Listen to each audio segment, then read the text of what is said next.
ఇచ్చిన సాక్ష్యములను బట్టి దేవుడు మిమ్మలను మీ కుటుంబాలను ఆశీర్వదించునుగాక. ఆమేన్. వచ్చే సంవత్సరం ఇంకా ఘనమైన కృతజ్ఞత కొడుకులు పెట్టుదురుగాక. ఆమేన్. పెట్టాలి అంటే ముందు మీరు ఎలా ఉండాలండి? బలపడాలి. ప్రార్థనలో, వాక్యములో, సన్నిధిలో, ఉపవాసాల్లో, ప్రతి విషయంలో బాగా బలపడుతూ ఎక్కువ మనం ఈ రీతిగా ఉంటే మనం ఏమి చేయక్కర్లేదు. ఆయన యాత్ర అంతే, మనం కూర్చుని చూస్తే సరిపోద్ది అంతే. ఆమేన్. నాకు కూడా చాలా సంతోషం అనిపించింది. ఈ సంవత్సరం చక్కగా మరి ప్రతి గృహం నందు ప్రార్థన పెట్టారు. ఎప్పుడైనా ఏదైనప్పటికీ కిందటి సంవత్సరానికంటే ఈ సంవత్సరం జనులు బాగా వచ్చారండి. ఆమేన్. నిజంగా చాలా ఇంత జనం కూడా ఉంటారు, మీరు చెప్పుకుంటారు, ఇంత బాగా చేసుకుంటారని అసలు నేను కూడా ఊహించలేదు. నేను కూడా సాధారణంగా ఇసాక్ గారు నాన్నగారులాగా అనుకుని సింపుల్గా వచ్చాం, కానీ తద్దించారు మీరు. విందు కార్యక్రమాలు కానీ, పిలుపులు కానీ, వచ్చిన వాళ్ళు ఆహ్వానించటం కానీ చాలా బాగా చూసుకున్నారు, బాగా చేశారు. అందరిని బట్టి దేవుడికి ఎంతో ఆనందం కలిగిందని నేను నమ్ముతున్నాను. ఆమె హల్లెలూయా. మంచిది. ఇంకా ఈ సమయంలో వాక్య పరిచయానికి వెళ్ళిపోదాం. చెప్పండి, ఈ మన అంశం దేని మీద వెళ్తా ఉన్నాం? అమ్మా సౌండ్ తక్కువే ఉండే అమ్మా. సెంటర్లో మాత్రం సౌండ్ ఉండాలి. ఏది? అది లేకపోతే యూట్యూబ్లో వాల్యూ రాదు. చెప్పాలి. పార్ట్ 3 ఎక్కడి వరకు విన్నాం, ఏమి విన్నాం? అసలు పార్ట్ 3 దేనికోసం వింటున్నాం? పోనీ అమ్మా, ఎవరు? మీకు నోర్లు ఉన్నాయా? నాకు అర్థం కావట్లేదు. అంటే ఏదైనా అడిగితే సమాధానం చెప్పరేంటండి? స్పష్టంగా చెప్పు. ఇప్పుడు ఎవరు కొట్టారు నిన్న? వేటగాడి వల వేయటాన్ని బట్టి అక్కడ కూర్చోవటం, కొన్ని చేపలను ఏరటం, అంటే ఏరి కొన్నేమో గంపలు వేశాడు, పనికిరాని వాటిని బయట పారవేశాడు అన్నమాటను మనం జ్ఞానం చేసుకుంటున్నాం. మొదటిగా ఇదే చదివి తర్వాత మిమ్మల్ని వాక్కుపత్రులు తీసుకెళ్తాను. మత్తయి సువార్త 13వ అధ్యాయము 48వ వచనాన్ని ఒకసారి చదువుకుని వెళ్దాం.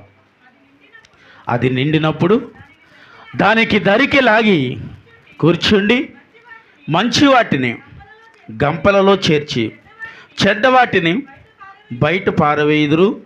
అలాగే యుగ సమాప్తి యందును జరుగును. దేవదూతలు వచ్చి నీతిమంతులలో నుండి దుష్టులను వేరుపరచి వీరిని అగ్నిగుండములో పాడవీదురు. అక్కడ ఏడ్పును పండ్లు కొరుకుటీ ఉండును. ఆమేన్. దేవుడి మాట ద్వారా మనందరితో సూటిగా మాట్లాడునుగాక. ఆమేన్. హల్లెలూయా. ఒక 3 వారాల నుంచి తరచుగా మనం వింటున్న లేఖన భాగం ఏమనగా, పరలోక రాజ్యము నిమిత్తం కొన్ని విషయాలు మనం వింటూ ముందుకు వెళ్తూ ఉన్నాం. అయితే ఈ భాగంలో మనకు దేవుడిచ్చిన వచనం ఏమిటంటే, ఆయన వల వేయబడినప్పుడు వచ్చిన చేపలలో నుండి కొన్ని తీసి ఆయన చక్కగా కూర్చుండి అని వింటా ఉన్నాం. అక్కడ కూర్చోండి, పనికి వచ్చిన వాటినేమో గంపలో వేసి, పనికి రాని వాటినేమో బయట పాడవేసిరి అని విన్నాం. ఆ బయట ఏముంది అంటే అక్కడ అగ్ని పండ్లు కొరుకుటి ఉన్నాయి అన్న వచనాన్ని మనం వింటూ ఉన్నాం. అయితే దీనికి అర్థం ఏంటో మీ అందరికీ వివరిస్తూ 3 వారాల నుంచి తరచుగా ఈ వాక్యాన్ని ముందుకు నడిపిస్తున్నాం. అయితే మనం జాగ్రత్తగా వినాలి, జాగ్రత్తగా విని మన నడవడుకుని జాగ్రత్తగా సరి చేసుకోవాలి, మన ఆలోచన సరి చేసుకోవాలి, మన విధానమును సరి చేసుకోవాలి. సరి చేసుకున్నప్పుడే మనము గంపలో వేయబడతాం అన్న మాటను వివరిస్తూ ముందుకు వెళుతున్నాను. అయితే మరొక వాక్యాన్ని చదివించి అప్పుడు నేను ఈ వాక్యాన్ని ముందుకు నడిపించడానికి ప్రయత్నం చేస్తున్నాను. అదే మత్తయి సువార్త 13వ అధ్యాయము 24 నుంచి 30 వచనాల వరకు చదివి ముందుకు వెళ్దాం. ఆయన మరి యొక్క ఉపమానము వారితో చెప్పును. ఏమనగా, పరలోక రాజ్యము తన ఫలములో మంచి విత్తనమును విత్తిన ఒక మనుషుని పోలి ఉన్నది. మనుషులు నిదురించుచుండగా అతని శత్రువులు వచ్చి పొలముల మధ్యను గులుములు విత్తిపోయిన మొలకలు పెరిగి గింజ పట్టినప్పుడు గులుగులు కూడా కనిపించింది అక్కడ. అప్పుడు ఇంటి యజమానుని దాసులు అతని యొద్దకు వచ్చి ఇలాగు చెప్పును, అయ్యా నీవు ఈ పొలములో మంచి విత్తనము విత్తితివి కదా, అందులో గులుగు ఎక్కడ నుండి వచ్చినని అని అడిగిరి. ఇలాగు చెప్పును, ఇది శత్రువు చేసిన పని అని అతడు వారితో చెప్పగా ఆ దాసులు ఇలాగ చెప్పిరి, మేము వెళ్ళి వాటిని పెరిగి కూర్చుట మీకు ఇష్టమా అని అతనిని అడిగిరి. అందుకు అతడు ఇలాగు చెప్పెను, వద్దు, గులుగులను పెరుగుచూ ఉండగా వాటితో కూడా ఒకవేళ గోధుమలను కూడా పెల్లగించిదిరేమో, కోత కాలము వరకు రెండిటిని కలిసి దేవునికి స్తోత్రం చెప్దాం. ఏమే హల్లెలూయా. ఇక్కడ ఈ ఉపమానము ఏమనగా యేసుక్రీస్తు ప్రభు ఈ ఉపమానం వివరిస్తూ అంటున్నారు, విత్తనములు పనివాడు ఏం చేశాడంటే విత్తనములు విత్తి వెళ్ళిపోయిన తర్వాత శత్రువు వచ్చి ఏం చేశాడంటే వాటి మధ్యన గులుగులు అనే విత్తనాలు కూడా విత్తి వెళ్ళిపోయాడు. అది కోత సమయం వచ్చింది, అది కలుపు సమయం వచ్చింది. ఆ సమయంలో వారు కలుపు తీసే సమయంలో ఏం వచ్చింది అక్కడ చెప్పాలి, గులుగులు పంట కనిపించింది. ఆ పని వారు ఎవరి దగ్గరికి వచ్చారు? యజమానుడి దగ్గరకు వచ్చి అడుగుతూ, అయ్యా నువ్వు విత్తినది గోధుమలు పంటే కదా, దాని మధ్యన ఏముంది? గులుగులు పంట ఉన్నది, అది ఎట్లా వచ్చినాయి అని అడిగితే ఈయన అంటున్నాడు, అది శత్రువు చేయ పని. హల్లెలూయా. అది ఎవరు చేసిన పని? అది శత్రువు చేసిన పని. ఎందుకంటే నేను విత్తినది మంచి విత్తనమే, బోధిస్తున్నది మంచి బోధే, కానీ వారి హృదయంలో ఏమి విత్తబడిందో తెలుసా? చెప్పండి.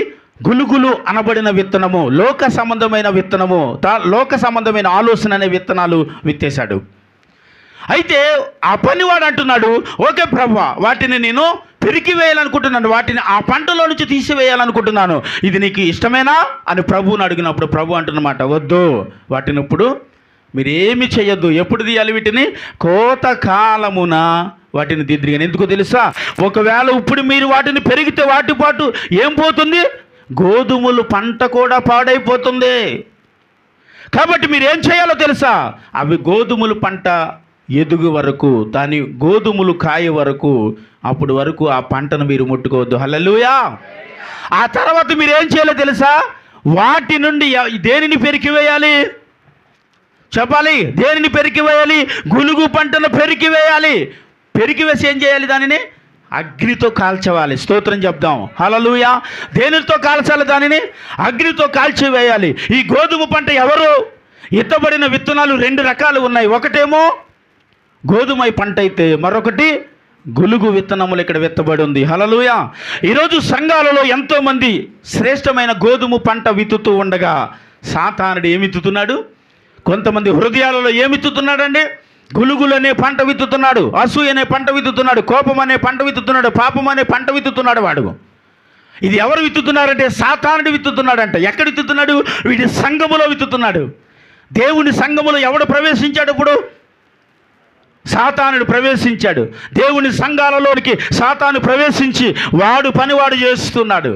వాడు గులుగులనే పంటలు విత్తేస్తూ ఉన్నాడు.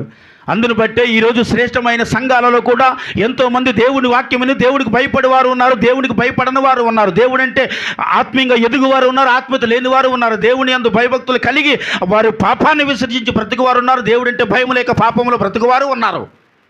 వీరు ఎవరై అంటే గులుగు పంటగా విత్తబడిన వారు. వీరి హృదయాలలో ఏమిత్తాడు?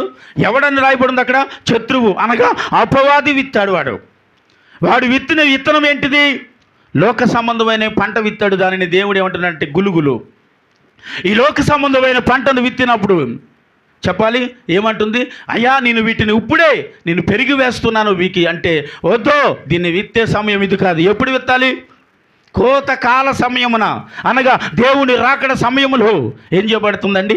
చెప్పాలి. ఆ పంట కోయబడుతుంది, గులుగులు వేరు చేయబడతాయి. చెప్పాలి. రెండోది గోధుమలు వేరు చేయబడతాయి. దేవుడికి స్తోత్రం చెప్తామా? ఆ గోధుమల పంటను ఎక్కడికి తీసుకురమ్మన్నాడు దేవుడు? సదుములను నా కొట్టులోనికి పెట్టుడని కోతగాండ్రతో చెప్పుదునా నేను. గట్టిగా చేపలు కూడా వేసారు. నా మనం మహిమపరచుదాం. చెప్పాలి. శ్రేష్టమైన గోధుమ ఎక్కడికి వెళ్ళిందండి? దేవుని రాజ్యములోనికి ప్రవేశించింది. కొట్టులో దాయటం అంటే, కొట్టు అంటే పరలోకమే. ఇదిగో శ్రేష్టమైన ఈ గోధుమలను కొట్టులోనికి చేర్చు, నా గౌలిలోనికి చేర్చు, నా రాజ్యములోనికి చేర్చు. ఈ గులుగులు పంటను ఎక్కడ వేయాలి? చదివారు కదా, అగ్నిలో వేయాలి అంటున్నాడు. హల్లెలూయా. ఇప్పుడు నేను అంటున్నాను, ఈ గోధుమ అనే పంట ఎక్కడుంది చెప్పండి? ఎక్కడుంది? సంఘములోనే ఉందండి, సంఘములోనే ఉంది. ఆ విత్తనం ఏంటో చిన్న విషయాల్లోనే నేను చెప్తా ఉంటాను. ఏంటో చెప్పనా? దేవుడి మందిరానికి వెళ్తున్నావా? వెళ్తున్నాం. అవునా? ఎందుకు? ప్రతి వారం వెళ్ళనక్కర్లేదు. నేను చెప్పినట్టుగానే ఒకవేళ ఉండొచ్చు, కానీ ఈ సమయంలో అది చెప్పాల్సి వస్తుంది కాబట్టి చెప్తా ఉన్నాను. దయచేసి జాగ్రత్తగా వినాలి. ప్రతి వారం మందిరానికి వెళ్ళనవసరం లేదండి, పాస్టర్లు అలాగే బోధిస్తారు అనే విత్తనాన్ని వాడు విత్తాడు. ఆ విత్తనము ఎవరైతే అంటున్నాడో, నేను కూడా వెళ్ళాను, ప్రతి ఆదివారం వెళ్ళొచ్చాను అంటాడు వాడు, వాది గులుగు పంట. హల్లెలూయా. ప్రతి వారం దేవుడు మందిరానికి వెళ్ళిపోవసరం లేదు. ఖాళీ అయినప్పుడు అలా వెళ్ళాలి, అప్పుడప్పుడు వెళ్ళాలి. మన పనులు, మన ఉద్యోగాలు మానేస్తే సరిపోదు కదా. కాబట్టి మన ఖాళీ దొరికినప్పుడు వెళ్ళాలని దేవుడు రాశాడు. ఎక్కడ రాశాడు? ఒక్క రిఫరెన్స్ నువ్వు చూపించగలవా సాతానా అని అడిగితే ఏముండదు. అయితే ఈ మాట ఎవరంటున్నారంటే, విత్తనం ఇదే విత్తనం అంటే గులుగు విత్తనం అంట. ఏమంటే దేవుడు అలా బోధిస్తారంటే పాస్టర్ గారు, అంత ఉపవాసాలు ఏమి ఉండక్కర్లేదు, దేవుడు ఎక్కడైనా ఉపవాసాలు ఉండమన్నాడంటే, అబ్బాయి ఏం కాదు, దేవుడు ఉపవాసం ఎక్కడ ఉండమన్నాడు ఒక రిఫరెన్స్ చూపించి అంటారు. వీళ్ళు ఒక ఉపవాసానికి ఒక రిఫరెన్స్ చూపించమను, అన్ని ఉపవాసాలు ఎప్పుడో చేసేసామండి మేము. ఎంత భక్తి చేసామనుకున్నారు? నా భక్తి జీవితం ఎంత అనుకుంటున్నారు? ఎన్ని సంవత్సరాల నుంచి నీ భక్తి చేస్తున్నాను అనుకున్నారు? చేసావులా, ఈ మధ్యకాలంలో వచ్చేసి తెగ చేసేసావు నువ్వు భక్తి అంటారు. ఇది ఎవరిది చెప్పాలి? సాతానుడు విత్తన గులుగు విత్తనం ఇది. హల్లెలూయా. మరి గులుగు విత్తనం ఎవరంటే క్రైస్తవులే. అంటే వాళ్ళ హృదయంలో దైవజనుడు కొన్ని విత్తనాలు విత్తుతూ ఉన్నాడు కదండి, కొన్ని విత్తనాలు విత్తుతూ ఉన్నాడు. ఆ విత్తనాలు కూడా మనం చాలాసార్లు వివరించాను. రాతి నేలను పడిన విత్తనాలు, మంచి నేలను పడిన విత్తనాలు, ముళ్ళ పొదలు పడిన విత్తనాలు అని కొన్ని మాటలు మనం విన్నాం కదా. అలాగే ఆ విత్తనాలు విత్తుతూ ఉండగా కొన్ని హృదయాలలో గోధుమ పంట విత్తబడితే, కొన్ని హృదయాలలో ఏం విత్తబడింది? గులుగు పంట విత్తబడింది. అంటే ఎందుకు అందరి హృదయంలోనికి గోధుమలు విత్తబడలేదు? ఎందుకు అందరి హృదయంలోనికి గోధుమ విత్తబడలేదు అంటే, నేను అన్నాను కదా, వాక్యాన్ని వినేటప్పుడు ఏం చేయాలి? శ్రద్ధగా వాక్యాన్ని వినాలి. ఫోన్ చూడకూడదు. ఫోన్లు సైలెంట్లో పెట్టారు. మొట్టమొదటిగా ఫోన్లు సైలెంట్లో పెట్టండి. ఒక్క ఫోన్ కూడా రింగ్ కాకూడదు. ఏమండి? ఫోన్ వింటూ, అంటే దేవుని వాక్యాన్ని వింటూ ఫేస్బుక్ చూసేవాళ్ళు ఉన్నారు, వాట్సాప్ చూసేవాళ్ళు ఉన్నారు, యూట్యూబ్ చూసేవాళ్ళు ఉన్నారు. మీ ఎప్పుడైనా మీ సన్నిధిలో చూసామంటే ఇక్కడ చూడరండి, మీరు చూడరు, మీరు అలాంటి కాదు, మీకు సూత్రం మీరు కాదు. లక్షల సంఘాలు ఉన్నాయి కదా, ఎవడు పట్టించుకుంటాడండి? మందిరానికి వెళ్ళాలి, అక్కడ ఏసీ వేస్తారు, ఏసీలో కూర్చుంటారు, చక్కగా ఫేస్బుక్ చూస్తారు, మెసేజ్ పెడతారు, యారా సినిమాకి వెళ్దాం అంటే, ఒరే నాకు సెర్చ్ జరుగుతూ ఉంది, నేను 1 గంటకి వెళ్ళి వచ్చేస్తాను, 2 సినిమాకి వెళ్దాం అని మెసేజ్లు కూడా పెట్టే దరిద్రులు ఉన్నారు ఈరోజు. అయితే మనము నచ్చినట్టు బ్రతకచ్చు. ఎవడండి మిమ్మల్ని అనేవాడు? ఫోన్ చూడొద్దని ఎవడంటాడు? అక్కడ ఏదో పాటర్ గారు అరుస్తూ ఉంటాడు, ఎక్కడో ఉంటాడు, కనిపించడు మీకు. మీరు ఎక్కడ చూడాలో పాటర్ గారిని కూడా ఏదైనా టీవీ ఒకటి పెడతారా, టీవీలో చూస్తామే. టీవీలో చూస్తే అవసరమైతే ఫోన్ చూసుకుంటుంది. ఏముంది? ఏం లేదు, పెద్ద గొప్ప ఏం లేదు అక్కడ. ఆయన అరుపులు ఆయన అరుస్తూ ఉంటాడు, ఆడియం పట్టించుకోకూడదు అంటాడే, మెసేజ్ పెట్టేస్తుంటాడు, అక్కడ గులుగు పంట ఇచ్చేస్తుంటాడు. ఇక్కడ కొంతమంది ఏమో పాపం శ్రద్ధగా అయినవారేమో గోధుమ పంట ఎత్తబడతా ఉంటుంటే, కొంతమంది ఏం చేస్తారా, దురద సేవుగాలు పక్కన వాళ్ళు ఏంటుంటారు, పక్కన వాళ్ళు చూస్తుంటారు, వాళ్ళు ఏం చేస్తున్నారా, వీళ్ళు ఏం చేస్తున్నారని చూస్తారు, గులుగు పంటాడు. శ్రద్ధగా మన దైవజనుడు అంక చూస్తూ వాక్యాన్ని వింటాను చూశారు, అక్కడ ఎత్తబడే విత్తనము గోధుమ పంట విత్తబడతావు. స్తోత్రం చెప్దాం. హల్లెలూయా. వాక్యాన్ని వినేటప్పుడు ఏం చేయాలండి? ముందు చెప్పాలి, చాలా శ్రద్ధగా వినాలి దేవుడి వాక్యమును. శ్రద్ధగా వినివారు హృదయములో ఏం విత్తబడుతుందో తెలుసా? గోధుమ పంట విత్తబడుతుంది. ఆమేన్. ఎందుకంటే ఇక్కడ నుండి ప్రతి మాట మీరు మాట్లాడుతున్నాము అంటే బైబిల్ ఒక వాక్యాన్ని విత్తనాలుగా విసురుతూ ఉంటాం. ఆమేన్. హల్లెలూయా. వాటిని జాగ్రత్తగా వినివారు వాక్యాన్ని గైకొనుని వారు ధన్యులు అని వాక్యము సెలవిస్తుంది. ఆమేన్ చెప్పాలి. హల్లెలూయా. శ్రద్ధగా విన్నవాడిని ఏమంటుంది వాక్యము? ధన్యులు అని అంటుంది. ఎందుకు? విననివారు శ్రద్ధగా దేవుని వాక్యమును వినని వారు ధన్యులని రాయబడలేదు, దేవుని వాక్యమును గైకొని వారు.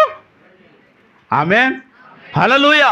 అంటే దేవుని వాక్యాన్ని వినేటప్పుడు ఏం కావాలంటే శ్రద్ధ కావాలి. అశ్రద్ధగా విని వారికి గులుగు విత్తనం విత్తబడుతుంది. అశ్రద్ధగా దేవుని వాక్యాన్ని ఎప్పుడు చెప్పాలండి, వినకూడదు.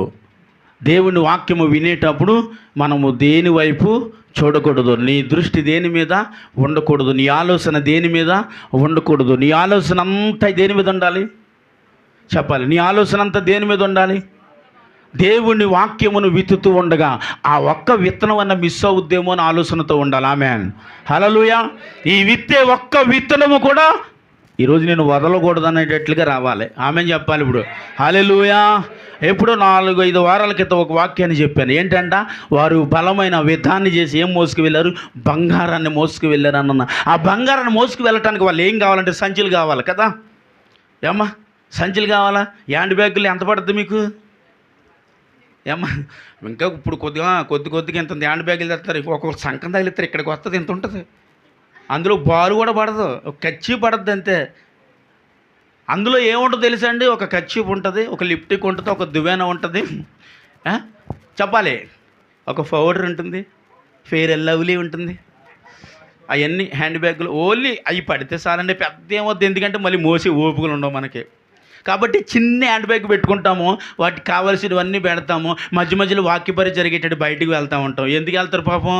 అయ్యో వీళ్ళకి ఏమైనా కాళ్ళు లాగుతున్నాయేమో అనుకుంటాను నేను. అబ్బాయి లేదు, పక్కకి వెళ్ళిపోయి అందులో చిన్న అర్థం కూడా ఉంటుందండి బాబు. మళ్ళీ ఓసారి హ్యాండ్ బ్యాగ్ దొరికింది నాకు, అవన్నీ ఉన్నాయి, దేవుడికి స్తోత్రం. వెంటనే కాళ్ళ పాడేశాను. సైతాన నువ్వు విస్తరించకూడదు అన్నాను అంతే, దానికి ప్రార్థన చేసి పాడేశాను. ఏంటి ఏదో మంచి ఫోన్ ఏదన్నా ఉంటుంది అనుకున్నాను, ఎంత ఉందండి ఫోన్, ఏదో దొరికిందో బాగుంది మనకి, సరైన వీడియో తీయటానికి ఏం దొరకట్లేదు అని ఆస్తూ ఆగి తీస్తే అందులో ఒక లిప్టిక్ ఉంది, చిన్న పౌడర్ డబ్బా ఉంది, ఆ దువ్వెన ఎంత ఉందండి, అర్థం అవుతుంది, దానికి మడుతుంది ఇలాగా అర్థం అవుతుంది, చిన్న కచ్చిప్ ఉంది, మళ్ళీ పుల్ల ముక్కలు ఉంది, ఇలాగంటే పైకి వచ్చింది, నల్లగా ఉంది. అది అంటే ఇక్కడ వేస్తారు. దీని ఎంట బాటానో ఇది ఎక్కడదో గట్టిగానే కొట్టింది అనుకున్నాను. దానికి ఒక ప్రార్థన చేసి ఏం చేశాను, ఇప్పుడు అంత హ్యాండ్ బ్యాగ్ కట్టుకొచ్చినారు, ఎంత మోసుకెళ్తారు దేవుడి సన్నిధి నుండి చెప్పండి. ఇప్పుడు దేవుడిచ్చిన ఆ ధనాన్ని మోసుకు వెళ్ళటానికి వారు ఆ యుద్ధంలో జయించి ఏం మోసుకు వెళ్ళారంట? 3 రోజులు బంగారాన్ని ఒలుసుకుని వెళ్ళారన్న వాక్యాన్ని ఎప్పుడన్నా మనం 4-5 వారాల క్రితం. హల్లెలూయా. అయితే వారంతా 3 రోజుల పాటు ఉండి ఆ బంగారాన్ని అంతా ఒలుసుకుని మోసుకుని వెళ్ళారంటండి. ఇప్పుడు మీ హ్యాండ్ బ్యాగ్లో మోయటానికి ఎంత కావాలా? 1 సెకండ్ చాలండి, తుట్ట పట్టుకుంటే వస్తుంది, ఇలా గెంటేస్తాం అంతే, సరిపోద్ది మనకి. చాలదండి, దేవుడు సమృద్ధి ఇస్తానడుగా. అంటే 3 దినములు సరిపడగా కూరుకున్నారంట. అంటే ఇప్పుడు ఏం కావాలి మనకి? అలాగనంటే రేపు నుంచి సిమెంట్ సంచులు కొనుక్కు తెచ్చుకున్నారు కాక, దేవుడికి స్తోత్రం. అవి ఏం కాదు, ఆత్మ సంబంధమైన సంచులు కొనుక్కు తెచ్చుకోండి. ఆమేన్, హల్లెలూయా. ఏం కావాలా? ఆత్మ సంబంధమైన సంచ. ఏంటది? ఆత్మ సంబంధమైన సంచ. ఇది ఎంత విత్తితే అంత మనలోనికి వెళ్ళిపోతూ ఉంటుంది. కాబట్టి ఫోన్లు మానేసి బైబిల్ తెచ్చుకోవడం నేర్చుకోవాలని అర్థం. ఆమె హల్లెలూయా. ఏమండి, అంటే సాతానుడు ఎక్కడ విత్తాడయా ఈ విత్తనము అంటే చెప్పండి, సంఘాలలోనే విత్తుతున్నాడు. వాడు బోధించే బోధ అవి మేము చేయలేదట భక్తి ఇదనమాట. ఎప్పుడైతే ఈ మాటను వింటారో ప్రతి ఒక్కరిలో వాడు విత్తుకుంటూ వెళ్ళిపోతూ ఉంటాడు. ఏ విత్తనాలు చెప్పాలి? గులుగు విత్తనాలు విత్తుకుంటూ పోతుంటే మరి గోధుమ పంట, ఇప్పుడు గోధుమ పంటలో గులుగు పంట కనపడాలా, గులుగుల పంటలో గోధుమ పంట కనపడాలన్నట్టు ఉంటుంది. ఇప్పుడు చెప్పండి, గోధుమ పంటలో తులసి మొక్కలో గంజాయి మొక్క అని అంటారు కదా, గంజాయి మొక్కలో అలాగైపోతున్నాయి సంఘాలు. మరి అంటే ఒకటైతే గోధుమ పంట ఉంటే చుట్టూ ఉన్నాయి ఏంటి? ఎలాగంటే మీరు అనుకున్నారు కాక అమ్మ, మీరుగా తెల్ల, మీరు అలాంటి కాదా? దేవుడికి స్తోత్రం, హల్లెలూయా. చుట్టూ ఏముంటుంది? ఇప్పుడు మధ్యలో ఏముంటుంది? గోధుమ పంట. పాపం ఒంటరి ఉంటుంది. ఇదేమంటుందంటే నా జీవితంలో దేవుడు కార్యం చేశాడు, నా జీవితంలో దేవుడు కార్యం చేశాడు అని అంటుంది. ఇది నా దేవుడు నా జీవితంలో నాకు ఇది ఇచ్చాడు, నాకు ఇది ఇచ్చాడండి, మొఖం ఇచ్చాడు, ఫస్ట్లో ఇచ్చినట్టు ఉంటుంది అంటుంది. చుట్టూ ఉన్నాయి. అలాగే ఉంటుంది ఫస్ట్లో, ఇలా భక్తి చేతి ఇలాగే ఉంటుంది. ఏముండదు, కొన్ని రోజుల తర్వాత అని చుట్టూ ఉండి మోగేస్తాడు బాబోయ్ అంటాం కదా. ఆ పరిస్థితి కొన్ని రోజులకి ఎవరికి వస్తూ ఉంది? గోధుమ పంటకు వస్తూ ఉంది. అయితే ప్రభుతో అంటూ ఉన్నారు, ఇదిగో ఈ గోధుమల పంట మధ్యన ఉన్న ఈ గులుగులను మేము కోసివేయాలనుకుంటున్నాం, మీకు ఇష్టమైతే చెబితే వాటిని ఇప్పుడే పెరిగి వేస్తాం ప్రభు అంటే, వద్దు, వాటిని పెరిగి వేయడానికి సమయం ఉన్నది. ఎప్పుడో తెలుసా? కోతకాల సమయం. ఆమెను చెప్పాలి ఇప్పుడు. హల్లెలూయా. అంటే ప్రభు రాకడ సమయంలోని ఏం చేస్తాడండి? ఈ గులుగు పంటను అంతటిని వేరుపరుచుతాడు, గోధుమ పంటను అంతటిని వేరుపరుచుతాడు. గోధుమలను ఎక్కడ కూర్చోబెడుతుంది చెప్పాలి? స్పీడ్గా నాగలి స్పీడ్గా అందేసుకోవాలంటే అంటేనే ఆమె చెప్పండి. గోధుమ పంట అంతా ఎక్కడ కూర్చోబడుతుంది? దేవుని రాజ్యము అంటే ఆయన కొట్టులోనికి చేర్చబడుతుంది. గులుగు పంట అగ్గిలోనికి వెళ్ళిపోతుందా లేదండి? అయితే ఇప్పుడు ఏ పంట శ్రేష్టమైంది అంటారు మనకి? మరి ఈ పంట ఎవరు విత్తారని యజమాని చెప్తున్నాడు పనివారితో. చెప్పాలి, పనివారితో ఎవరు విత్తాడన్నాడు? శత్రువు. ఎవడా శత్రువు అంటే ఇప్పుడు మనకి ఎవడున్నాడు? ఇప్పుడు మరి దేవుడు శత్రువును ప్రేమించమని అంటే ఇప్పుడు ఎవరిని ప్రేమించాలి మనం? ఇప్పుడు అంటే సైతాన్ని కానీ ప్రేమించమన్నాడు. ఇటు దేవుడు అపవాదిని ఎదురించిడు. యాకోబు రాసిన పత్రికలో ఏమని ఉంటుంది? అపవాదిని ఎదురించి వాడు మీ యొద్ద నుండి. ఆమేన్. అందరిని ఎదురెత్తామండి. కుటుంబాన్ని ఎదురెత్తాం, భార్యని ఎదురెత్తాం, భర్తను ఎదురెత్తాం, తల్లిని ఎదురెత్తాం, తండ్రిని ఎదురెత్తాం, అందరిని ఎదురెత్తాం. ఎవరిని ఎదిరించాం? ఆడికి లోపడ్డాం కాబట్టి వీళ్ళందరినీ ఎదురెత్తాం. దేవుడికి స్తోత్రం అని చెప్పరా? హల్లెలూయా. ఏమండి, వాడికి లోపడ్డాం కాబట్టి వీళ్ళని ఎదురెత్తున్నాం. లేకపోతే వీళ్ళని ఎందుకు ఎదురెత్తాం? మనం వీళ్ళని ఎదురిస్తున్నామంటే ఎవరికి భయపడుతున్నాం, ఎవరికి లోపడ్డామని అర్థం అండి. అమ్మా, అపవాదికి లోబడ్డామని. అపవాదికి లోబడిన వారు ఎవరిని ఎదిరిస్తారు చెప్పండి? కుటుంబంలో వాడు సమాధానకరంగా ఉండడండి. కుటుంబంలో ఆ వ్యక్తికి సమాధానకరంగా ఉండదు. ఎప్పుడు చూసినా ఎలా ఉంటుంది? కాకిలగా అరుస్తూ ఉంటారు. కాకిలగా భయ కుక్కలు మురుగుతూ చెప్పాలి. అంటే అయ్యర్లా మాట్లాడుతుంది అనుకోవద్దు. మరి ఆ సిచ్యువేషన్కి అర్థమయ్యేలా మీకు చెప్పాలా? అంటే వారు ఏం చేస్తూ ఉంటారంటే మురుగుతూనే ఉంటారు. ఎందుకంటే వారి మధ్య నీకేముండదు.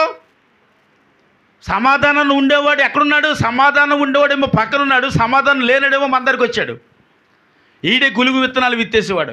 ఈడేం చేస్తాడంటే మన హృదయాలలో గులుగుననే విత్తనాలు విత్తేస్తున్నప్పుడు మనము కుటుంబంలో సమాధానం ఉండడం, ఎవరితో సమాధానం, అందరితో గొడవ పెట్టుకుంటాం. ఎందుకంటే బాబు వాళ్ళతో మాట్లాడకూడదు. ఎవరు వాళ్ళు? గొడవ మనుషులు. ఎవరి గొడవ మనుషులు చెప్పాలి? వీరు అపవాది సంబంధులు. వీరు హల్లెలూయా. వీరు అపవాదికి సంబంధులు కాబట్టి దేవుని బిడ్డలతో వీరు ఏం చేయరయ్యా అంటే వీరు సహవాసము చేయరు. చెడగొట్టడానికి మాత్రం ముందుంటారు. హల్లెలూయా. ఎవరిని చెడగొడతారు చెప్పండి? గోధుమ పంటను పాడు చేయడానికి గోధుమ పంట మధ్య ఏ విత్తనం విత్తబడింది? ఇప్పుడు గులుగులు అనే విత్తనం విత్తబడింది. హల్లెలూయా.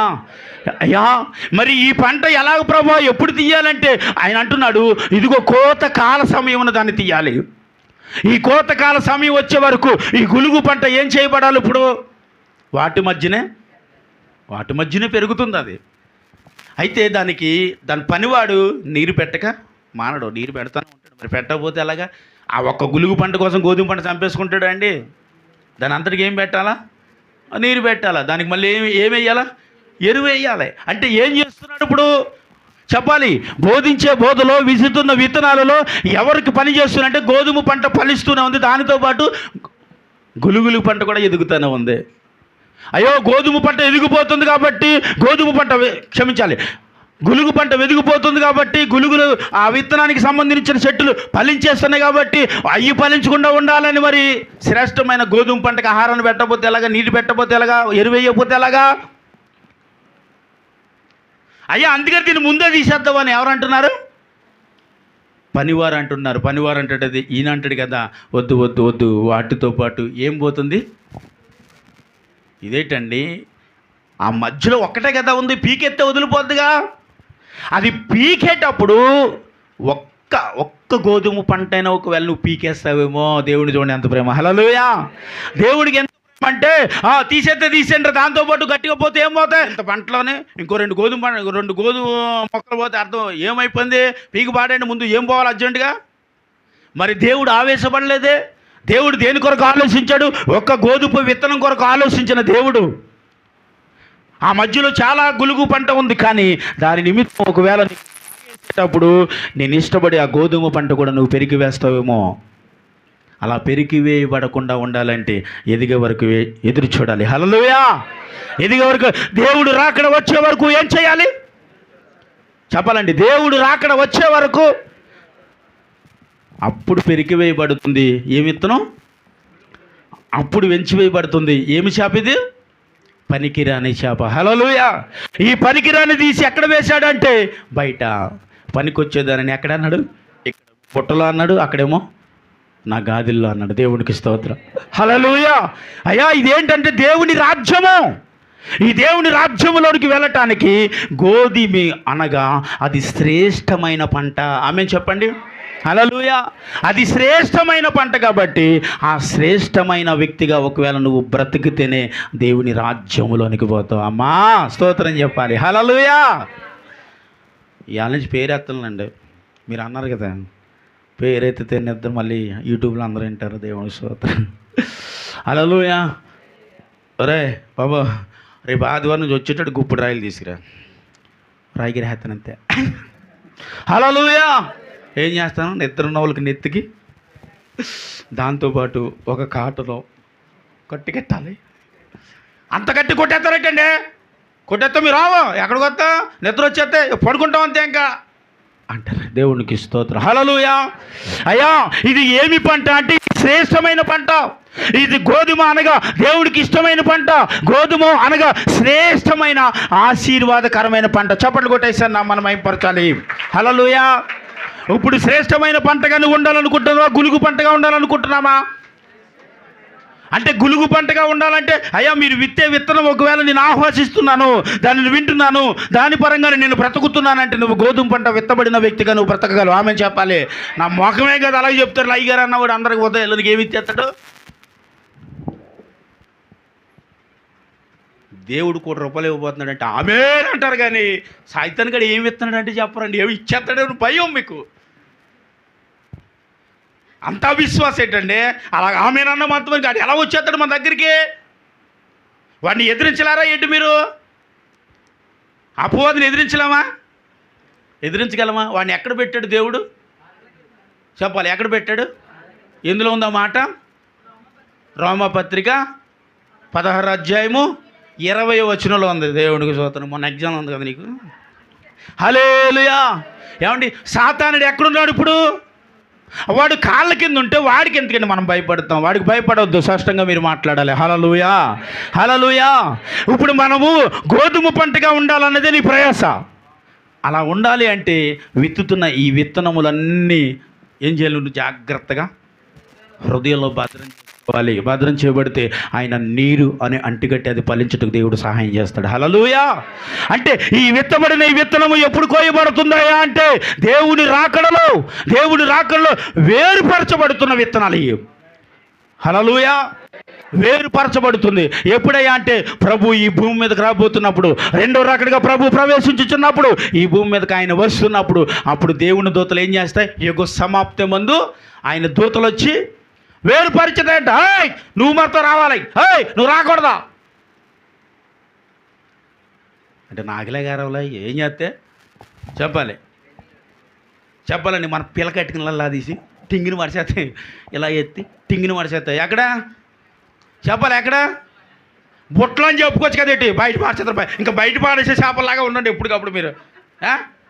ఎక్కడ పాడేస్తారంటే గంపలు వేస్తారని చెప్పుకోవచ్చు కదా. ఎత్తి ఎక్కడ వేస్తారు? గంపలో పడండి. ఎత్తి బయట పారవేయబడకూడదు. హల్లెలూయా. బయట పారవేసేదేమో పనికిరానిది, గంపలో వేసేది కుళ్ళు పొంది చేపలతో తెచ్చి వండుకుంటామండి. చెప్పాలి. అడుగు ఉత్తుని ఇచ్చిన శ్రేష్టమైంది ధనం ఎక్కువైనా కొని తెచ్చుకుంటాం కదా. ఎందుకని పాడైందని ఎలా తింటాం?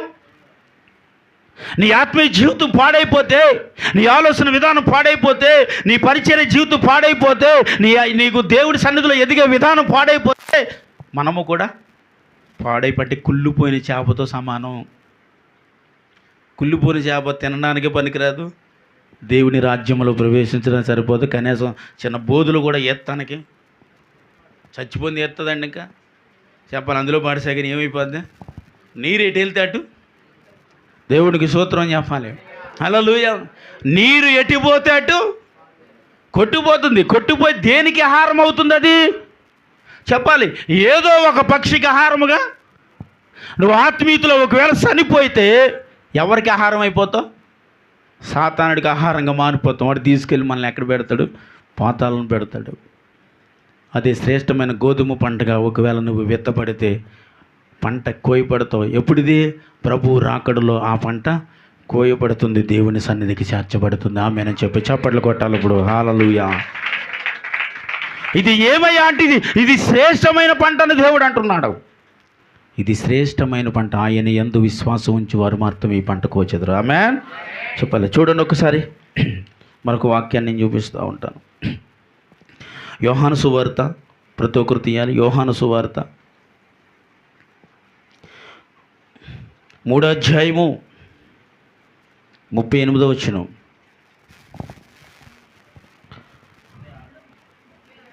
ముప్పై ఆరే.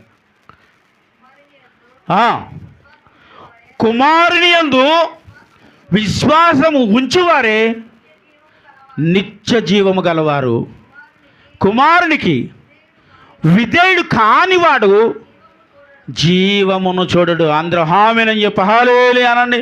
హల్లెలూయా అంటే అవును ప్రభువా, తప్పులేదు, ఒప్పుకోవచ్చు, చెప్పాలి. కుమారుడి యందు విశ్వాసం ఉంచేవాడు ఏం చేయబడతాడు? నిత్య జీవానికి వెళతాడు. కుమారుని యందు విశ్వాసం ఉంచనివాడు ఏమండి చెప్పాలి? వాడు జీవం అంటే ఏంటి? నిత్య జీవము అంటే ప్రభు రాజ్యమును వాడు, ప్రభు రాజ్యాన్ని చూసేవాడు ఎలా ఉంటాడంట? దేవుని కుమారుడు అంటే యేసు క్రీస్తు ప్రభుకి విధేయత చూపుతాడంట. ఆమేన్. అయ్యా దేనితోనంటే విశ్వాసములో. ఆమేన్ చెప్పాలి. నీ విశ్వాసం ఏంటంటే యేసు క్రీస్తు ప్రభు అంటే నీ విశ్వాసం వైపు నీవు ఉండగలిగితే, ఆయన యందు నువ్వు జీవించగలిగితే దేన్ని చూస్తావంటే నిత్య జీవమును చూస్తావు. ఆమేన్ హల్లెలూయా. ఏమండి అంటే కుమారుడి యందు విశ్వాసం ఉంచలేనుడు ఏమయ్యాడు? ఇప్పుడు వాడు ఏం చూడడు? నిత్య జీవం అంటే ఇంకా దేవుని రాజ్యాన్ని వాడు, దేవుని రాజ్యమును వారు చూడరు. ఎందుకంటే ఎవరి యందు వారి విశ్వాసం లేదు. ఇప్పుడు చెప్పాలి, వారి యందు దేవుని యందు విశ్వాసం లేదు వారికి. లోకములో ఉన్న వాటి యందు మాత్రమే వారు విశ్వాసం ఉంచుతారు. లోకములో ఉన్న వాటికి మాత్రమే వారు విధేయులు అవుతారు, తల ఉంచుతారు, నమస్కరిస్తారు, రకరకాలుగా జీవిస్తారు. వారు ఏమి చూడరయ్య అంటే వారు నిత్య జీవమును వారు చూడరు. హల్లెలూయా. మరి మనం ఏం చూడాలనుకుంటున్నాం? చెప్పాలి. నువ్వు నిత్య జీవమును చూడాలంటే ఇప్పుడు ఏం చేయాలి? మనము కుమారుని యందు నువ్వు విశ్వాసము ఉంచువాడే నిత్య జీవమును. నీ విశ్వాసం ఏంటి ఇప్పుడు అని అడిగితే ఏం చెప్తావు? నాన్న నీ విశ్వాసం ఏంటంటే దేవుడే. ఏం దేవుడు? ఆమేన్ చెప్పాలి. యేసు క్రీస్తు ప్రభు నా విశ్వాసము. ఆమేన్ చెప్పండి. ఏంటి మీ విశ్వాసం అంటే? యేసు క్రీస్తు ప్రభు నా విశ్వాసము. అయ్యా ఎవరు ఈయన? ఎవరినంటే సర్వ సృష్టికి కారణభూతుడు. ఆమె చెప్పాలి. సర్వ సృష్టి ఆయన చేతిలో ఉంది కాబట్టి ఆయన యందు విశ్వాసం ఉంచితే నిన్ను ఏదైనా చేస్తాడు. ఆమె చెప్పాలి. హల్లెలూయా. విశ్వాసం ఉంచితే ఆయన రాజ్యంలో పంపిస్తాడు. విశ్వాసం విడిచితే నువ్వు అసలు ప్రభు లేని స్థలానికి ఎవరు వచ్చుచున్నారు అంటారు? బయట ఎవరు ఉంటారు? ఏమండి కాటికాపురు అండి. కాటికాపురులు గట్ట కాదండి. ఎవరు అంటారు? ఇప్పుడు పరలోకం దగ్గర అయితే దేవదూతలు ఉంటారు, నరకం దగ్గర ఎవరు ఉంటారు? మనం చెప్పారు కదా, హొయ్ హొయ్ హొయ్ హొయ్ అని వస్తారు కదమ్మా. ఎవరాల్లో? ఇక్కడ 2 కొమ్ములు ఉంటాయి అమ్మా, ఉంటారంటారా? మెల్లలో ఏముంటుంది? పూరిలో దండు ఉంటుంది, నల్లని బట్టలు వేసుకుంటారు, చేతిలో ఏముంటుంది అంటే ఇవన్నీ భయంకరంగా ఉంటే వాళ్ళు వస్తారన్నమాట. వాళ్ళు వచ్చి చక్కగా పెళ్ళికూతుని తీసుకెళ్ళినట్టు, పెళ్ళికొడుకుని తీసుకెళ్ళినట్టు ఏమి ఎక్కిస్తారు తీసుకెళ్ళి?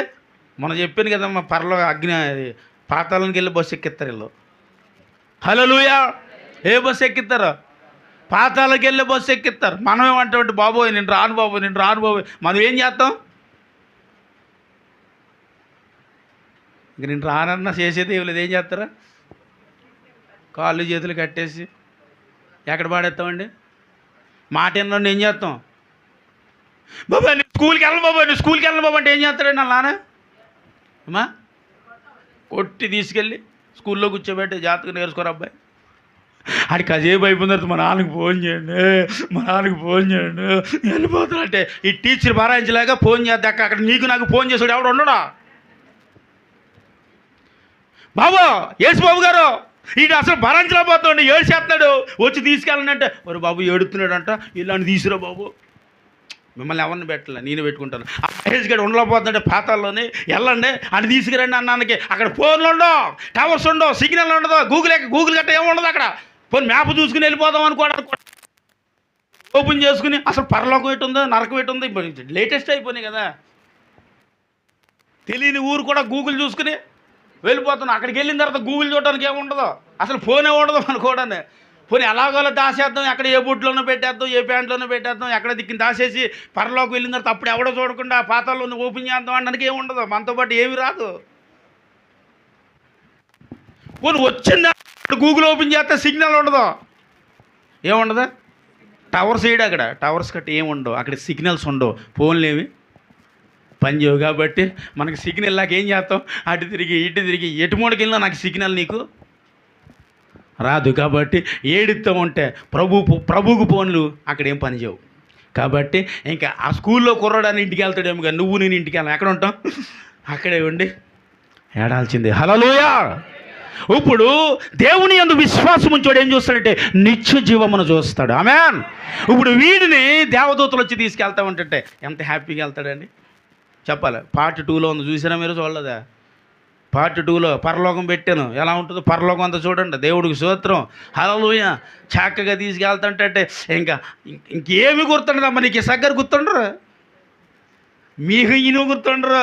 మా నాన్నగారి కంటే ఎక్కువ చూశారండి అన్నని కుదరదు. ఇంకా అక్కడికి వెళ్ళిన తర్వాత అక్కడ ఈయనకంటే బాగా చూసి వాళ్ళు ఉన్నారు. దేవుడికి స్తోత్రం. హల్లెలూయా. తండ్రి ఆయనేనండి, తండ్రిలా చూసుకుంటా మొత్తం సాక్ష్యం చెప్పుద్ది. ఇంకెంతకన్నా బాగా చూసాడు పైన ఉన్నాడు. ఇప్పుడు పైకి వెళ్ళిపోయిన తర్వాత అక్కడికి వెళ్ళిన తర్వాత అప్పుడు చూస్తా, అనవసరంగా ఇన్ని రోజులు కింద ఉండిపోయాను. ఎంజాయ్ ఎక్కడ మరి? ఎంజాయ్ చేద్దాం వద్దా? చేయాలంటే ఏం చేయాలి మనం చెప్పాలండి? ప్రభు యందు విశ్వాసము ఉంచాలి. ప్రభు యందు ఒకవేళ విశ్వాసం కోల్పోతేనే మనం దేవునికి దూరం అవుతాం. విశ్వాసమును కానీ ఉంచితే నిత్య జీవాన్ని చూస్తాం. ఆమేన్. హల్లెలూయా. నిత్య జీవమును చూడాలి అంటే ఈ దినము దేవుని సన్నిధిలో ఎప్పుడు ఈ విత్తబడుతున్న విత్తనమును చాలా జాగ్రత్తగా విని గైకుంటూ భయపడుతూ బ్రతకాలి. ఆమేన్. ఇప్పుడు భయపడుతూ బ్రతికితే రేపటి దినము మనకు భయం లేకుండా బ్రతకచ్చు. ఇప్పుడు భయం లేకుండా విన్నామనుకో, మనం చనిపోయిన తర్వాత జీవితం అంతా భయమే. ఏమంటారు? మనం చనిపోయాక జీవితం అంతా భయం కావాలా? ఇప్పుడు భయపడుతూ బ్రతుకుతూ ఇంకా దేవుడితో యుగయుగాలు ఆనందం కావాలా? భయం కలిగిన జీవితం కావాలా? భయం లేని జీవితం కావాలా? అంటే భయం లేని జీవితం అంటే భూలోకంలో భయం లేని జీవితం జీవించాం అనుకో, ఎక్కడికి వెళ్తాం? భయం లేని జీవితం కావాలన్నారు మరి ఇక్కడ కొంతమంది. పాపం భయం లేని జీవితం కావాలంటే భూమి మీద కాదండి, భూమి మీద భయం లేని జీవితం జీవితం భయం ఎక్కడికి వెళ్తాం? భయం ఉన్న స్థలానికి వెళ్తాం. భూమి మీద భక్తులు కలిగి ఉంటే ఆయన యందు గడ్డ వణుకుచు ఉండాలని వాక్యము సెలవిస్తుంది. ఆయన యందు ఒకవేళ నువ్వు వణుకుతూ బ్రతికితే వణుకు లేని స్థలానికి వెళతావు. ఆమేన్. హల్లెలూయా. భయపడని స్థలానికి వెళతావు, సంతోషంగా జీవించే స్థలానికి వెళతావు, చాలా హ్యాపీగా జీవిస్తావండి. ఇంకా అక్కడ అయ్య బాబాయ్ అలాగే మంగమ్మ గారికి 1,00,000 రూపాయలు ఇవ్వాలి, అయ్య బాబాయ్ అలాగే మన ఇసాక్ గారికి 2,000 ఇవ్వాలి. ఇంక బాధ ఏముండదు అసలు. మంగమ్మ గారు వచ్చినా కానీ ఆ మంగమ్మ గారు ఎవరో మీకే గుర్తుండదు అక్కడ. అమ్మాయి దేవునికి స్తోత్రం చెప్పాలి. నీకోసం కదమ్మా మంగమ్మ గారికి 1,00,000 రూపాయలు నేను ఇవ్వాలి, ఇచ్చేసేలే ఏమన్నా. దేవునికి స్తోత్రం. హల్లెలూయా. ఈ బాకీలు కూడా అక్కడ ఏముండదు ఏమండి. క్రిస్మస్ వచ్చింది, మినిమం మనకి ఈ సంవత్సరం ఒక 10,000 ఎట్టి మీ చీర కొనకపోతే అన్ని వాళ్ళు కూడా ఉండరు మనకి. మరి క్రిస్మస్ వచ్చిందండి, కృతజ్ఞత కూడికి పెట్టుకోవాలి, ఇంకేముండదు, ఇంకేమి ఉండదండి. ఏముంటుంది? ప్రభువుని నిత్యము ఆరాధిస్తామంతే. ఆమె చెప్పాలి. హల్లెలూయా. ప్రభువుని నిత్యము ఆరాధించే స్థలముకు వెళతాం. ఎప్పుడు? భయపడుతూ భూమి మీద ఉండగా బ్రతికితే. ఆమెన్. హల్లెలూయా. ఒకవేళ భయం లేకుండా బ్రతికితేనే జీవితాంతం ఏం చేయాలండి? భయపడుతూ బ్రతకాల్సిందే, జీవితాంతం శ్రమపడుతూ బ్రతకాల్సిందే, జీవితాంతం ఆ కొలిమిలో కాలుతూ బ్రతకటమే. కొద్దిగా చెయ్యి కాలితే తట్టుకోలేము, కాలు కాలినా తట్టుకోలేము, దానికి బర్ణాలు చూపు తెచ్చేదాకా అసలు ఊరుకోము. అది ఎంత రాసినా తగ్గకపోతే తగ్గలేదంటే షుగర్ టెస్ట్ చేయించిన షుగర్ ఉందేమో కానీ అందుకే తగ్గట్లేదు అంటారు. ఇంక ఈ సూపులన్నీ రాసే పని అయితే ఎక్కడ ఉండదు. నువ్వు బర్ణాల సూపులు బకెట్లు తెచ్చేసి నువ్వు ముంచుకోవడానికి కూడా ఏముండదు అక్కడ. అంత అగ్గి తప్ప బర్ణాలు, ఇంకా బర్ణాలు రాసుకున్నట్టే ఉంటుంది. మొత్తం చుట్టూ ఏముంటుంది చెప్పరేంటమ్మా? చుట్టూ ఏముంటుందండి? ఎటు తిరిగినాక ఏం కనిపిస్తుంది? ఇప్పుడు ఇక్కడ ఎటు తిరిగినా ఏం కనపడుతున్నాయి? పచ్చని చెట్లు, ప్రకృతి, మనుషులు. అక్కడ ఏముంటుంది చెప్పండి? ఎర్రని అగ్గి, అందులో కాలిపోతున్న మనుషులు. వాళ్ళని చూసి మనం వేడాలి. మనల్ని చూసి అక్కడ తెలుస్తుంది, అయ్యో నువ్వు కూడా ఎక్కడికి వచ్చావు, మా వంటి బోటికాడవైతువా. యెషయా గ్రంథం తీయండి, ఏమంటుందో చూపిస్తాను మీకు. యెషయా గ్రంథం 14వ అధ్యాయము 9 నుంచి చదవండి.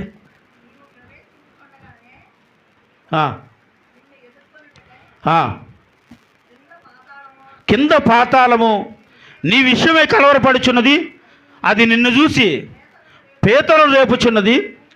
భూమిలో పుట్టిన సమస్త సూరులు, జనములు, రాజులు వారి వారి సింహాసనం నుండి వారందరూ నిన్ను చూసి నీవును మావలే బలహీనుడివైతివా, మా వంటి దేవునికి స్తోత్రం చెప్పాలి. ఏమంటున్నా చెప్పాలి? నీవు మాలాంటి బలహీనుడివే, మా వాటి బోటిగాడి వైతువా. హల్లెలూయా. అంటే ఇది పరలోకం నుండి తోయబడినప్పుడు ఏమంటుంది అంటే నీకు నాకు తేడా ఇవ్వలేదు, నీవు నా వంటి బోటిగాడివే అని ఎక్కడ మనం మాట్లాడుకోవాలి? వాడికే నీవు అవుతావా, నా వంటి బోటిగాడే మారిపోయేదివా, నీవు కూడా పాతాళానికి వచ్చేదివా అని అక్కడ మనం ఒకరికొకరు మాట్లాడే అవకాశం ఉండదు. మూలలోనికి నిన్ను తీసుకెళ్తాడు. అక్కడ చూసి అయ్యో నాతో పాటు వచ్చిందని ఏడు తెలిపోతావు మనం. ఒకసారి పలకరిస్తాడు, బాబు మా ఊరేనండి, మా ఇంటి పక్కనే.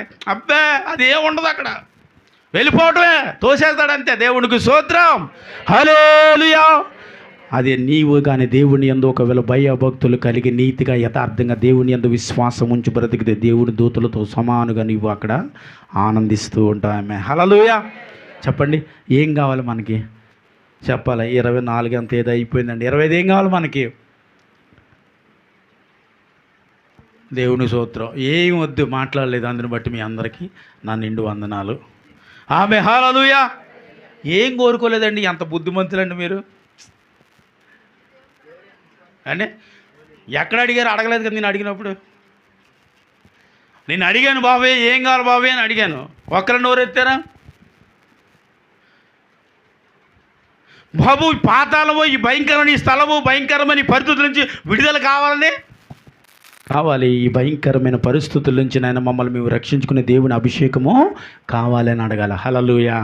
చెప్పండి, దేవుని యొద్దకు మనకు పోవాలి అంటే మనం ఏం చేయబడాలి? ముందు దేవుని వాక్కు మీద మనం విశ్వాసమును ఉంచాలి. ఆమె చెప్పాలి.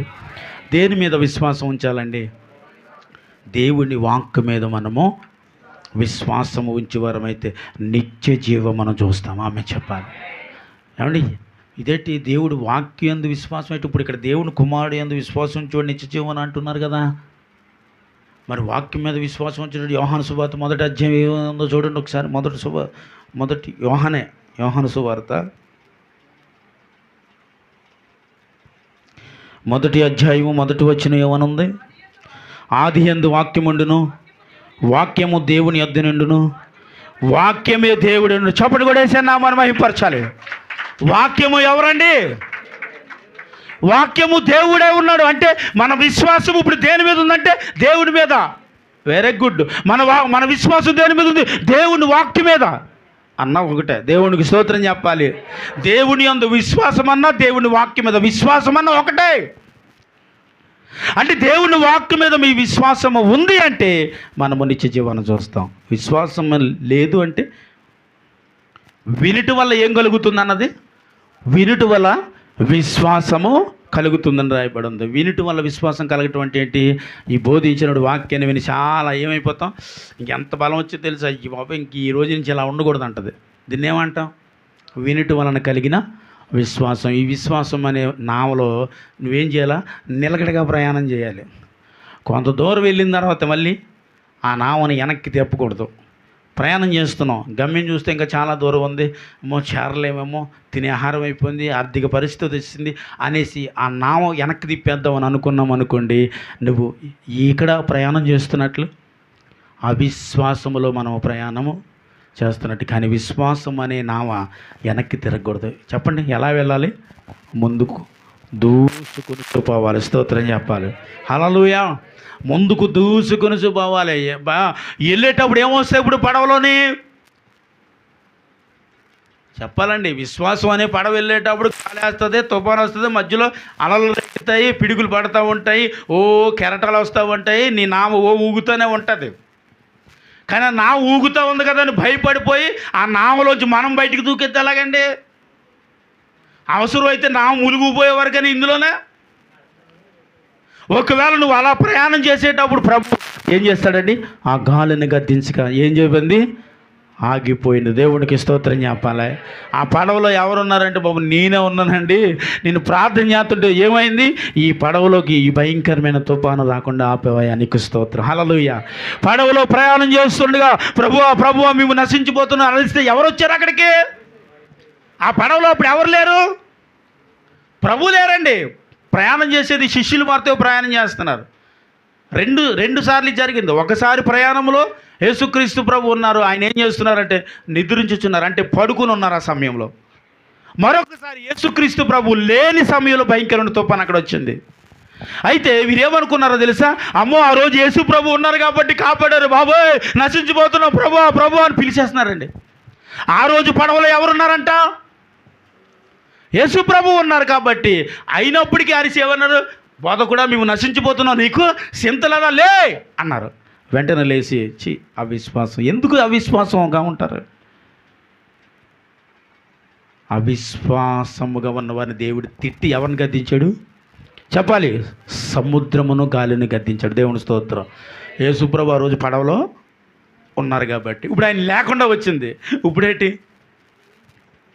ఇప్పుడు ఎలా అంటే తెలుసు, బాబు ఆ రోజు యేసుప్రభు ఉన్నాడు కాబట్టి అండి బాబు, ఇప్పుడు అసలు ఆయన లేడు, ఇప్పుడు ఈ గాలిని ఎవడు గద్దిస్తాడు, ఈ సముద్రాన్ని ఎవరు గద్దిస్తాడు అని అల్లిపోయి కేకలేస్తున్నారు. చెప్పాలి. ఈరోజు యేసుక్రీస్తు ప్రభు లేడు కాబట్టి ఈ భయంకరమైన తుఫాను ఆపేది ఎవరు? అంటే వీరి విశ్వాసం, ప్రభు పడవలో ఉన్నాడన్న విశ్వాసం ఉంది. పడవలో లేడు కాబట్టి నశించిపోతాం. ఇప్పుడు భయం. యేసుక్రీస్తు ప్రభు ఆ దినము పడవలో లేకుండా మీరు ముందే ప్రయాణం చేయండి, తర్వాత నేను వస్తానని ఎందుకన్నాడు తెలుసా? ఈరోజు యేసుక్రీస్తు ప్రభు లేకుండా ఒకవేళ మీరు ప్రయాణము చేస్తే, ఆయన కానీ మీ జీవితంలోకి వస్తే, అది ఎలాంటి భయంకరమైన పెను తుఫానైనా నా యేసుక్రీస్తు ప్రభు ఆపగలడు. గట్టిగా చప్పట్లు కొట్టాలా? హల్లెలూయా. దానిని ఆపగలడు. ఆ దినము దాన్ని తెలియజేయడానికి యేసుక్రీస్తు ప్రభు నీటి మీద వస్తా ఉన్నట్టు, బాబు ఏమవుతుంది? భూతం వచ్చేస్తుంది, దెయ్యం వచ్చేస్తుంది. మనం అంటాం కదండి అప్పుడప్పుడు, దీనివల్ల ఎలాగైపోయింది, ఈరోజు ఇలా జరిగింది, ఇంత వర్షం వచ్చేస్తుంది, ప్రార్థన పెట్టుకున్నాను. అప్పుడు యేసుక్రీస్తు ప్రభు చెప్పాలి, పడవలోకి వచ్చాడా లేదండి? ఆమె చెప్పాలి. ఆ తర్వాత ఏమైందంట? 3-5 దాకా అన్నీ తోముకున్నామండి, ఒక్క సినిగి పడలేదండి. మరి దేవునికి వందనాలు. పడితే వచ్చే సంవత్సరం ప్రార్థన లేదంతే, కృతజ్ఞత కూడికి లేదంతే. కృతజ్ఞత కూడికి ఎట్టపోతే ఎలాగండి? ఇంతమంది భోజనాల కోసం చూస్తుంటే ఇక్కడ, అందులో మీ ఇంటి దగ్గర భోజనాలు బాగుంటాయంట, రకరకాల స్వీట్లు అంట, ఏవో పెడతారంట. మొన్న ఒకరు అన్నారులే, పేరు చెప్తే మళ్ళీ అందరూ బాధపడతారు. ఇప్పుడు ఇన్ని రకాల ఐటమ్ పెట్టి వాళ్ళు ప్రార్థన పెట్టుకోకపోతే ఎలాగమ్మా? కృతజ్ఞత కూడికి ఆపేస్తారా? అవండి కొంచెం జాయిగా మాట్లాడండి. కృతజ్ఞత కూడికి ఆపేస్తే ఎలాగండి? ఆ రోజు బాబు లేడు, బాబు దేవుడు రాలేదా అని అంటే దేవుడు వచ్చిన తర్వాత, బాబు నేను కూడా నీ దగ్గరికి ఏం చేస్తాను, నడిచి వచ్చేస్తాను. అంటే కమ్ అంటే ఏం చేశాడు? సుధామ మీదకి చిన్న గాలి దూకినట్టు అక్కడ కూడా పేతురు మీద గాలి, ఇక్కడ దాకా మునిగిపోయిన తర్వాత బాబా నశించిపోతాను బాబా అన్నాడు. ఎవరా? ఓరు బాబు మొదట దిగినప్పుడు బాగా నడిచావు కదరా, దిగి చక్కగా అడుగులు వేసుకుంటూ ముందుకు వెళ్ళావు. చక్కగా నడిచే సమయంలో ఏమొచ్చింది? అలాగే వచ్చింది, అంతే. దేవునికి స్తోత్రం. ఆమె హల్లెలూయా. అలా వచ్చినప్పుడు పేతురు మునిగిపోని పేతుని దేవుడు చేయబట్టి ఆమె చెప్పి చప్పట్లు కొట్టండి. హల్లెలూయా. అప్పటి నుంచి మళ్ళీ ప్రార్థన అయ్యేదాకా వరుస రాలేదండి. అందుని బట్టి దేవుడికి వందనాలు, ప్రార్థన చేసిన అయ్యగారికి వందనాలంట. లేకపోతే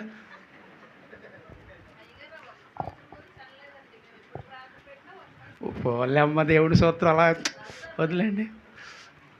ప్రతి సంవత్సరం వర్షం ముందు సంవత్సరం కూడా అలాగే జరిగిందండి. ప్రతి సంవత్సరం పేద పెట్టుకున్నప్పుడు వర్షం వస్తుంది మరి అంటున్నారు. ఇప్పుడు ఆశీర్వాదం కుమ్మరింపబడుతుంది. ఆమేన్. వచ్చే సంవత్సరం వర్షం ఉంటుందమ్మా.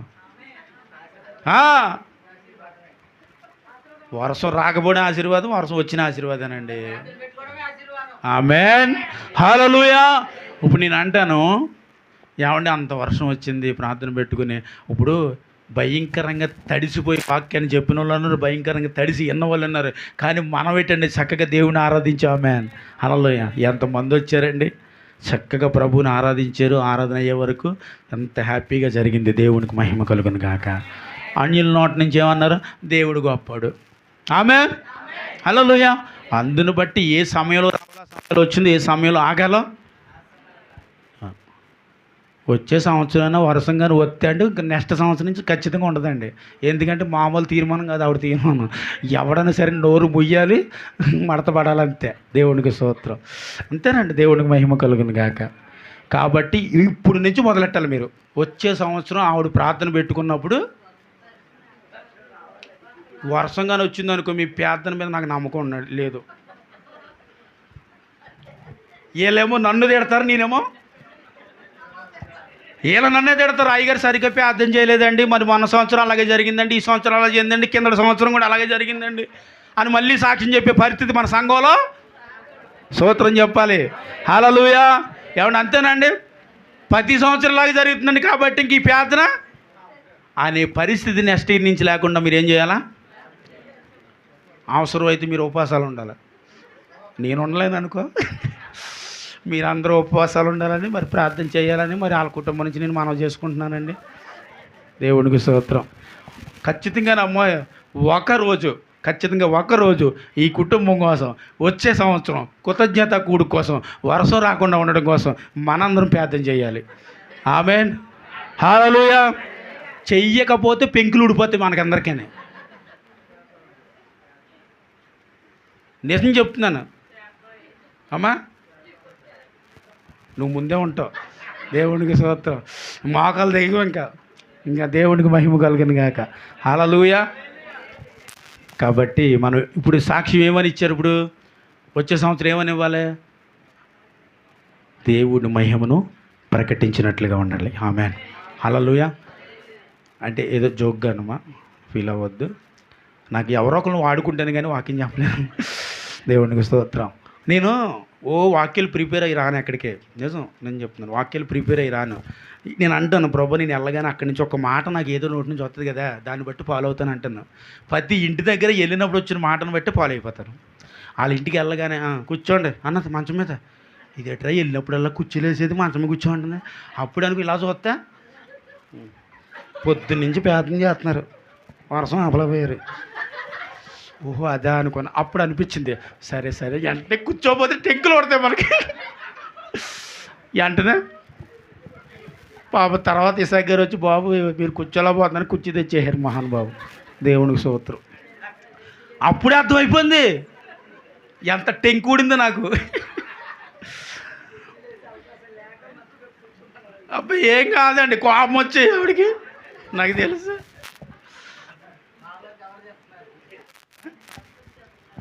అప్పుడు అక్కడ ఒక మాట చెప్పేసింది ఆవిడ, దేవుడా నీకు స్తోత్రం ప్రభా, ఇంక ఇవాళ వాక్యం దొరికిందని పైకి వెళ్ళిపోయినా అంతే. దేవుడు వాడేసుకున్నాడు. వీళ్ళ ఇంటికి వచ్చినప్పుడు వీళ్ళ ఇంటికాడ సాక్ష్యం చెప్పారు. మీరు సాక్ష్యం ఇచ్చారు కదా, మీరు సాక్ష్యం ఇచ్చినప్పుడు దేవుడు దాని మీద ఫాలో అవ్వమన్నాడు. వీళ్ళ ఇంటికి వచ్చినప్పుడు వీళ్ళకి సాక్ష్యం చెప్పారు, వీళ్ళ మీద ఫాలో అవ్వమన్నాడు. ఎక్కడికి వచ్చినాడు ఈవిడ సాక్ష్యం చెప్పింది, దాని మీద ఫాలో అవ్వ. అంతే. దేవుడి మాటను బట్టి మనం ఏ వాక్యం ప్రిపేర్ అయ్యి మీకు బోధించలేదు. దేవునికి స్తోత్రం. హల్లెలూయా. కాబట్టి వచ్చే సంవత్సరం ఇంకా చాలా ఘనముగా మన ప్రార్థనలు జరుగును గాక. హల్లెలూయా. చెప్పండి. ఇప్పుడు మంచి చేపగా ఉందామా, చెడ్డ చేపగా ఉందామా అంటే అనుకుంటే అయిపోద్దండి అండి. ఉండాలంటే ఏం చేయాలి? చేపను మేపి కూడా రకరకాల మేత కదా. ఏమ్మా వేస్తాడా? రకరకాల చేప వేస్తాడు. మీకు కూడా తెలుసా, చెరువులో పెంచిన చేపను మనం ఇప్పుడు తినకూడదు అసలు. నిజం. అంత దరిద్రం అంతా దానికి వేస్తాడు పెట్టి. అది శ్రేష్టమైన ఆహారం దానికి ఉండదు. కానీ దేవుని వాక్యము మనకి చక్కని ఆహారాన్ని ఇస్తుంది. అది మనం చక్కగా భుజిస్తున్నప్పుడు ఇప్పుడు ఆయన అన్నాడు, అది మంచి చేప చెడ్డ చేప అని ఏరటానికి. అంటే అందులో చెడ్డది తినేది ఉంది, మంచిది తినేది ఉంది. చెరువులో పెంచిన దానికి ఇంకా మంచి ఆహారం ఉండదు, చెడ్డ ఆహారం తినకపోతే వచ్చేస్తుంది. కాబట్టి అయినా కాలువలో పెరిగే చేపను తినచ్చు, తెలుసా మీకు? స్తోత్రం చెప్పండి. అది శ్రేష్టమైనదే తింటుంది. అది నాసు, చక్కని నీరు తింటుంది, చక్కనివన్నీ తింటుంది. ఇప్పుడు మనము ఈ రీతిగా మన జీవితాలను మనం ఏం చేయాలి? మంచి వాక్యము అందిన స్థలంలో మనం ఉండి ఆ వాక్య చేత మనల్ని ఎప్పుడు మనం కాపాడుకుంటూ ఉంటే నువ్వు మంచి చేపగా బుట్టలో వేయబడతావు. ఏది పెడితే అది తినేసాం అనుకోండి, ఏది పెడితే అది తినేస్తే ఏమవుద్ది? ఆరోగ్యం పాడవుద్ది, హాస్పిటల్ పాలవుతాం, రేపొద్దున ఎంచబడిన చేపగా మారుతాం. హల్లెలూయా. కాబట్టి నువ్వు మంచి చేపగానే ఉండాలి, కానీ పాడవేయబడిన చేపగానే జీవితము ఉండకూడదు అన్నది దేవుని ఉద్దేశం. కాబట్టి ఇదిగో ప్రభా, ఇది నేను ఈ పంటను కోసి వేస్తానంటే వద్దు, ఈ పంటను కోసే సమయమే ఇది కాదు. ఎప్పుడు కోయాలి? కోత కాలంలో కోయాలి. ఆమేన్. ఆ కోత కాలము ఎవరు కోస్తారు తెలుసా? పంట ఎవరు చెప్పండి? ఆ పంట మన అందరం కొయ్యాలి, దేవునికి స్తోత్రం చెప్పాలి. కోత విస్తారము పనివారు కొద్దిగా ఉన్నారన్నది కదా. కాబట్టి ఆ పనివారిగా మనందరం ఉండి ఒకవేళ పంట కోయగలిగితే కేటాయించబడి దేవుడు స్తోత్రం చెప్పాలి. మనందరం కష్టపడి పంట కోసామనుకోండి, ఆ పంటను తన దేవదూతలను పంపించి వేరిస్తాడు. స్తోత్రం చెప్తాడు. హల్లెలూయా. ఇప్పుడు మనం చక్కగా రైస్ తెచ్చుకుంటాం, ఏరకుండా వండేం కదండి. దానిలో ఏముందో ముందు తీసి బయట పాడవేసాకనే వండుతాం, అప్పుడు అది శ్రేష్టమైన వంట అవుతుంది. నుండి రాళ్ళుండి వండితే తినగలమండి? తినలేం కదా, ఎందుకంటే అది శ్రేష్టమైన వంట అవ్వదు. అందులో నువ్వు ఒక్క పురుగు చూసినా ఇంకా అన్నం అంతటిని ఏం చేస్తాం? అసహించుకుంటాం. దేవుడు అలా అన్నాన్ని అంతటిని అసహించుకోక ఉన్నదానిని మాత్రం తీసి పాడేశాడు. ఆ శ్రేష్టమైన దానిని మాత్రమే దేవుని రాజ్యానికి చేర్చుకుంటున్నాడు. స్తోత్రం చెప్పాలి. హల్లెలూయా, హల్లెలూయా. చెప్పండి. శ్రేష్టమైన ఆహారముగా గోధుమ పంటను విత్తాడు. శ్రేష్టమైనది కానీ ఆహారం ఏంటిది? గులుగులు పంట. దీన్ని మాత్రం కోసి నరకానికి అప్పగించాడు, దీన్ని మాత్రం దేవుని రాజ్యానికి మాత్రం చేర్చుకున్నాడు. కాబట్టి మన జీవితం, మన భవిష్యత్తు ఇదంతా దేవుని చేతులకి అప్పగించి శ్రేష్టమైన గోధుమ పంటగా ఎదగాలి. ఆమె చెప్పండి. ఆ శ్రేష్టమైన గోధుమ పంట అంటే ప్రతి ఎత్తబడుతున్న వాక్యానుసారంగా మనం బ్రతకటం అనమాట. ఆమె ప్రతి శ్రేష్టమైన దేవుని మాట వినటం, ప్రార్థనలో, ప్రభు యందు సహవాసంలో, సంఘముతో సహవాసంలో, దేవుని ఆత్మీయతలో ఎదుగుతున్నప్పుడు నువ్వు శ్రేష్టమైన గోధుమ పంటగా ఉంటావు. ఆమె చెప్పాలి. హల్లెలూయా. శ్రేష్టమైన గోధుమ పంటగా ఉంటేనే దేవుడు నిన్ను తన గాదిలో చేర్చుకుంటాడు. అది శ్రేష్టమైనది కాకపోతే దేవుడు దానిని ఏమాత్రమును అంగీకరించటం. ఎందుకంటే అది శ్రేష్టమైన వస్తువుగా దేవుడు చెయ్యాలని ఆశపడ్డాడు, కానీ ఏమైంది? గులుగులు పంటగా మారింది. ఎందుకు మారింది? అది అపవాది వచ్చి, శత్రువు వచ్చి ఏం చేశాడు? అక్కడ విత్తనములు విత్తాడు. అది గోధుమ పంట, శ్రేష్టమైన పంట, దాని మధ్యలోని వాడు గులుగులు పంట విత్తాడు. ఈరోజు అనేక సంఘాల్లో ఈ రీతిగా విత్తుతున్నాడు. కాబట్టి ఆ విత్తబడే విత్తనం ఏంటి? ఇప్పుడు చెప్పాలి, ఏం పర్వాలేదు, తప్పు, పొరపాట్లు, పాపాలు అన్నీ నా దేవుడు క్షమిస్తాడు. ఇది కాబట్టి కాదు, తప్పును, పొరపాటును నా దేవుడు క్షమించేవాడు కాడు. క్షమించకపోతే దేవుని రాజ్యానికి వెళ్ళకపోతాం అండి. దేవుడు ఎన్ని మార్లు క్షమిస్తాడు చెప్పండి? అమ్మా, 10 మార్లు క్షమిస్తాడు. మనం 100 మార్లు తప్పు చేస్తే 10% అండి. తప్పు చేస్తే నువ్వు 100 సార్లు తప్పు చేసిన దేవుడు క్షమిస్తాడు. నేను చెప్పగలను, 100 సార్లు తప్పు చేసిన దేవుడు క్షమిస్తాడు. అది ఎలాగో తెలుసా? తెలియక చేస్తే క్షమిస్తాడు, తెలిసి చేస్తే ఇంక నీకు క్షమాపణ ఉండదు. ఇంకో విషయం చెప్పనా? ఈ భూమి మీద ఉన్నంత వరకు నీకు క్షమాపణ ఉంటుందేమో, కానీ సచ్చిన తర్వాత క్షమాపణ ఖచ్చితంగా ఉండదు.